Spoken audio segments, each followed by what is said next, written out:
एक छोटे से गांव में एक आदमी रहता था। उसके घर के पास एक पहाड़ था जहां वह रोज सुबह जाता।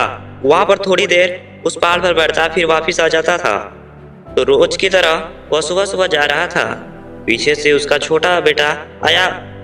उसने आकर के उसका हाथ पकड़ लिया और कहा कि मैं आज भी आपके साथ चलूंगा। उसने पहले तो उसका थोड़ा सा समझा और मना किया।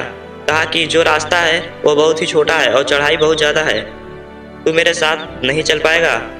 लेकिन फिर जब उस बेटे ने जिद करी तो पिता मान गया। वो दोनों पहाड़ पर चढ़ने लगे। पिता ने बेटे का हाथ कस के पकड़ा था। लेफ्ट साइड में पहाड़ भी था और राइट साइड में खाई थी और रास्ता बहुत ही छोटा था। वो पहाड़ की चोटी तक पहुंचने ही वाले थे, तभी रास्ते में एक बड़ा सा पत्थर आया। क्योंकि पिता उस रास्ते से रोज आता था तो उसको पता था कि वहाँ पर पत्थर है, तो उस साइड से निकल गया। लेकिन जो बेटा था उसका ध्यान कहीं और था और उसका घुटना जा करके उस बड़े से पत्थर में टकरा गया। उस बच्चे के मुंह में एक चीज निकली और जैसे ही वह चीखा, उसकी आवाज़ उन पहाड़ों से गुजरने लगी। इससे पहले उस बच्चे ने कभी भी अपनी आवाज़ की गूंज नहीं सुनी थी, तो उसे समझ नहीं आ रहा था कि क्या यह हो रहा है। वह अंदर से थोड़ा सा घबरा गया और उसे लगा कि शायद कहीं कोई है जो छुपकर उसे देख रहा है और उसका मजाक उड़ा रहा है। फिर उस बच्चे ने बोला, कौन हो तुम? जो अब उस बच्चे से गूंज का सुना तो उसे गुस्सा आ गया। उसे लगा कि कौन है जो मेरा मजाक उड़ाए चला जा रहा है।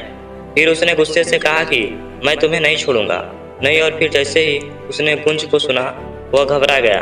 उसके पिता समझ गए थे कि क्या हो रहा है।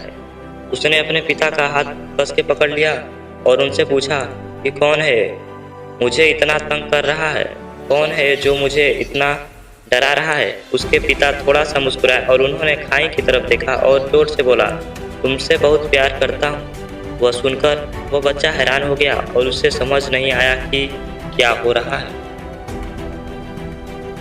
क्योंकि वह इंसान जो उसका मजाक उड़ा रहा है, उसको तंग कर रहा है, वो उसके पिता को बोल रहा है कि मैं तुमसे बहुत प्यार करता हूँ। उसके पिता अपने बेटे को देखा और समझ गए कि उसके मन में क्या चल रहा है और फिर दोबारा उन्होंने बोला, तुम बहुत अच्छे हो। और ये सुनकर उनका बेटा थोड़ा सा मुस्कुराया और पूछा अपने पिता से कि यह क्या हो रहा है। फिर उसके पिता ने अपने बेटे को समझाया, ये जो आवाज़ तुम सुन रहे हो ये किसी और की नहीं है, ये तुम्हारी ही आवाज़ है जो कि पहाड़ों से गूंज रही है और तुम्हें अपनी ही आवाज़ सुनाई दे रही है। जैसे तुम बोलते हो ठीक वैसा ही तुम्हें सुनाई देता है। अगर तुम गुस्से से कुछ कहोगे तो पलट करके जो आवाज़ आएगी तुमसे भी गुस्सा हो जाएगी, लेकिन अगर तुम कुछ अच्छा कहोगे तो आवाज़ भी अच्छी होगी।